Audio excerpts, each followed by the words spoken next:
পৃথিবী টিকে আছে ভালোবাসার ভিত্তির উপরেই। ভালোবাসা না থাকলে পৃথিবীর চিত্র অন্যরকম হতো। শুধু প্রেমিক প্রেমিকা কিংবা স্বামী স্ত্রীদের নয়, ভালোবাসা দিবস পৃথিবীর সকল সম্পর্কের ভালোবাসার প্রতি শ্রদ্ধা নিবেদন পালন করা হয়। তবে মানুষের জীবনে সবচেয়ে গুরুত্বপূর্ণ মানুষ হলো জীবনসঙ্গী। বাবা মায়ের থেকেও বেশি গুরুত্ব দেওয়া হয় অর্ধাঙ্গ বা অর্ধাঙ্গিনীকে, কারণ আমৃত্যু তার সাথে থাকার প্রতিজ্ঞা গ্রহণ করা হয়। তাই সঙ্গীর প্রতি ভালোবাসাটা একটু বিশেষ হয়। সেই কারণে ভালোবাসা সপ্তাহ এবং দিবসে বিশেষ আয়োজন করা হয় জীবনের বিশেষ মানুষটির জন্য। তবে কিভাবে শুরু হয় এই ভালোবাসার সূত্রপাত?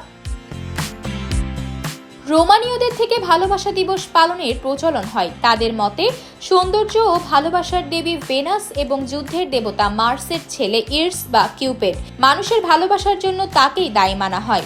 ভালোবাসা থাকার কারণে অনেকের জীবন সুন্দর হয়ে যায়, অপরদিকে ভালোবাসার পেছনে অনেকেই জীবন বরবাদও করে দেন।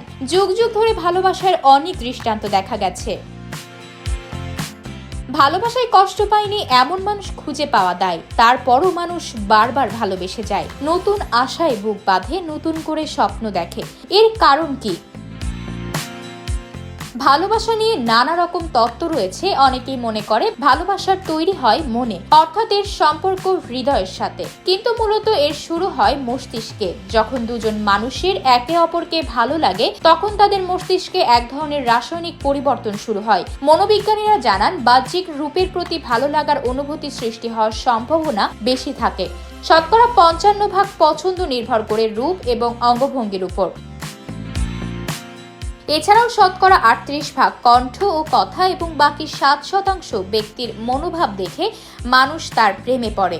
ভালো লাগার সময় মস্তিষ্ক থেকে কিছু হরমোন নিঃসরণ হয়। অ্যাড্রেনালিন, ডোপামিন, সেরোটোনিন জাতীয় হরমোন ভালোবাসার অনুভূতি সৃষ্টি করে। তবে ভালোবাসার উৎপত্তি যেভাবেই হোক না কেন, পৃথিবীর সবচেয়ে সুন্দর অনুভূতি এটি। তাই ভালোবাসার বার্তা ছড়িয়ে যাক চারিদিকে।